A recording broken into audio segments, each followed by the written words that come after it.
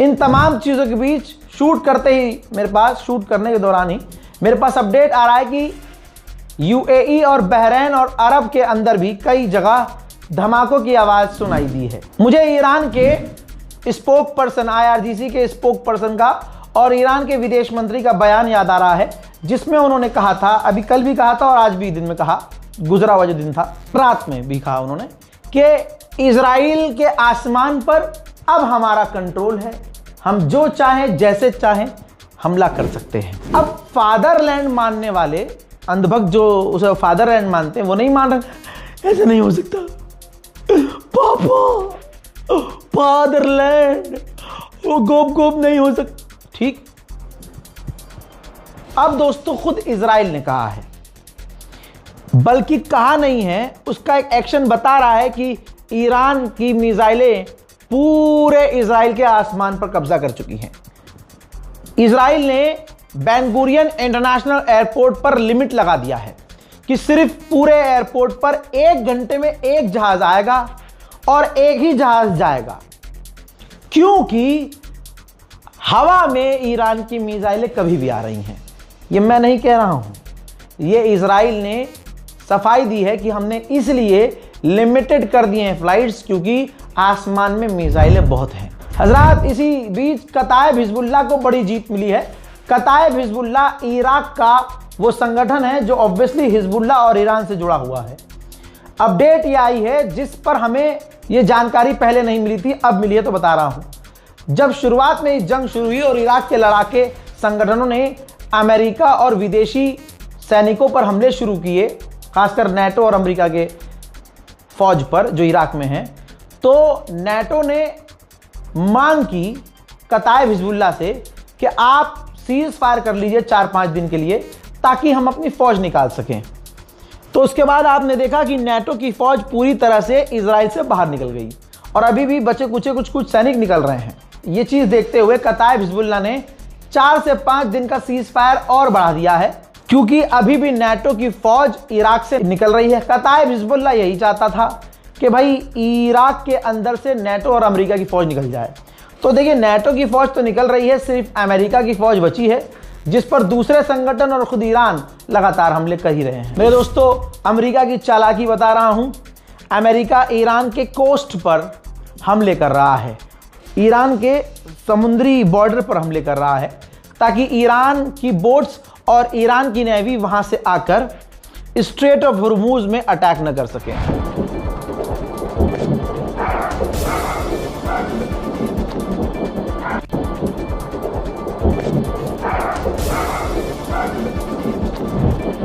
भाई, जैसे ईरानी खेल रहे हैं और IRGC जैसा खेल रहा है, दुनिया को मजा आ रहा है। खुद इजराइल को फादरलैंड बोलने वाले भी पछता रहे हैं, दीवार में सर मार रहे हैं, मूत पी रहे हैं बासी मुंह, तब जाकर वो नशे में उनका दिन गुजर रहा है। ये देखिए, IRGC ने मिसाइल के ऊपर लिखा F-35 स्टेल्थ है क्वेश्चन मार्क।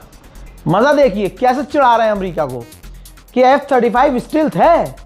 हाँ, शायद स्टेल्थ F-35 नहीं, स्टेल्थ मैं हूं, यानी मिसाइल ईरान की स्टेल्थ है और अमेरिका का टॉप फाइटर जेट जो 35 से 30 साल में अमेरिका ने बनाया था और कहा था ये स्टेल्थ है, नजर नहीं आता।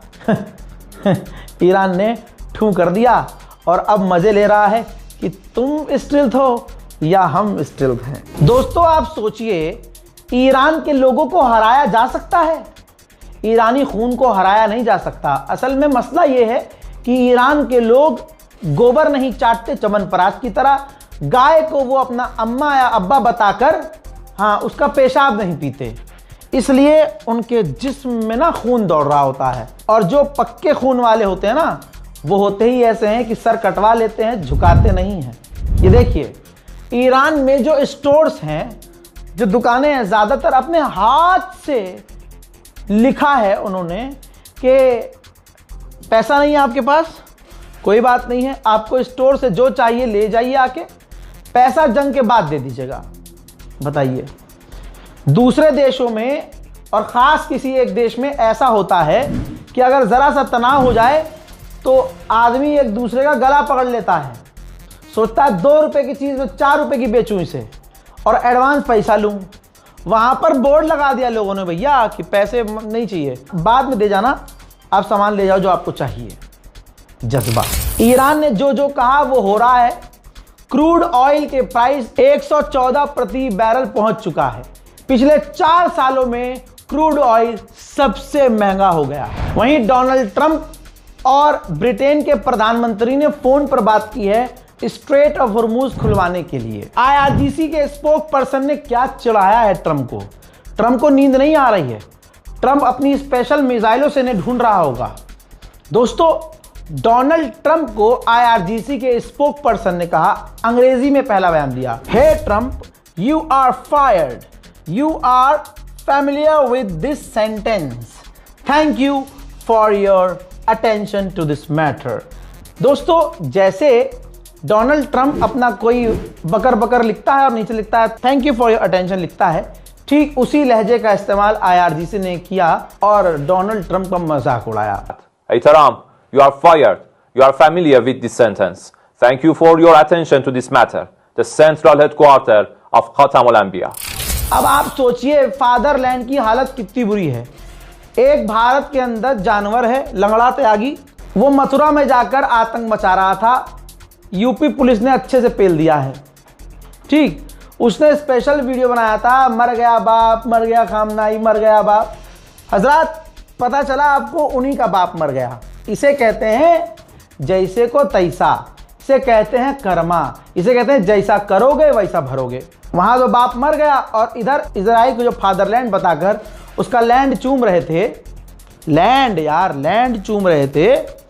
दोस्तों, फादरलैंड की हालत इतनी खराब है कि इजराइल 85 साल पुराने बम इस्तेमाल कर रहा है। 6 डे वॉर, जब अरब देशों की इजराइल से जंग हुई थी, तो उस जमाने में, उस जंग में इजिप्ट पर बम गिराने के लिए जो बम बनाए थे इजराइल ने, इतने पुराने, अब इजराइल उनका इस्तेमाल कर रहा है ईरान पर बमबारी करने के लिए। मतलब इजराइल के पास बम भी अब खत्म हो रहे हैं। जहां प्रोपेगेंडा चल रहा है और डोनाल्ड ट्रंप ने कहा था कि ईरान में जो भीड़ है ये एआई से बनाई जा रही है, भाई ईरानियों ने ऐसा जवाब दिया है कि डोनाल्ड ट्रंप का मुंह मछली जैसा जो है, सफेद मछली जैसा गुलाबी सूअर का मुंह बंद हो गया है। ईरान की जनता हर दिन बिना डरे सड़कों पर अपनी सरकार के समर्थन में अपने मुल्क को बचाने के लिए सड़कों पर है।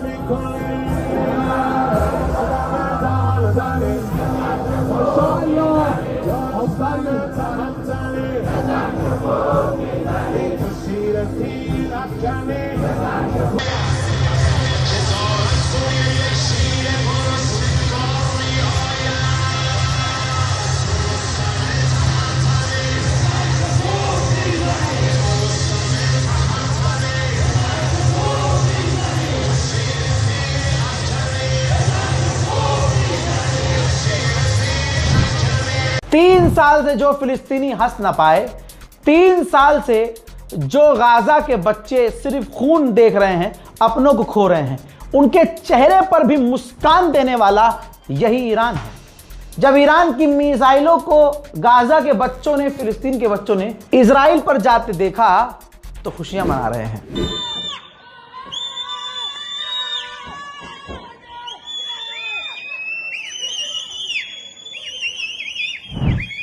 क्यूबा को डोनाल्ड ट्रंप कई बार धमका चुका है, तो क्यूबा की गवर्नमेंट ने कहा है कि हमारी सरकार और हमारी फौज, ये रही वीडियो, ऐलान किया है पूरी सरकारी तैयारी से कि हमारी फौज अमेरिकी हमले की, अग्रेशन की तैयारी कर रही है। मोहतरम हजरात, बहुत सारे लोग का मेरे पास वीडियो मैसेज आया है, उनका एक्सपीरियंस कैसा है हमारी वीडियो देखकर। तो वो स्पेशल वीडियो ऑब्वियसली मैं यहाँ इस चैनल पर नहीं डाल सकता, क्योंकि यहाँ खबर तो वो चैन टूट जाएगी। लिहाजा मैंने अपने दूसरे चैनल रज़ाग्राफी व्लॉग पर वो वीडियो अपलोड किया है। रज़ाग्राफी व्लॉग सब्सक्राइब कर लीजिए, सर्च भी कर लीजिए इसको, और इसमें वीडियो आप जाकर देख सकते हैं। वो जिन लोगों ने, बहुत सारे लोगों ने मैसेज किया है, बहुत सारे लोगों ने अपना वीडियो मैसेज भेजा है, तो जाइए और इस वीडियो का लिंक भी मैं डिस्क्रिप्शन में डाल रहा हूँ। चाहे तो आप चैनल सर्च करके वीडियो देख लीजिए, चाहे आप डिस्क्रिप्शन में जाइए और सबसे ऊपर लिंक है वीडियो का, क्लिक कीजिए और देखिए। फिलहाल के इस अपडेट में इतना ही। वस्सलाम, जय हिंद।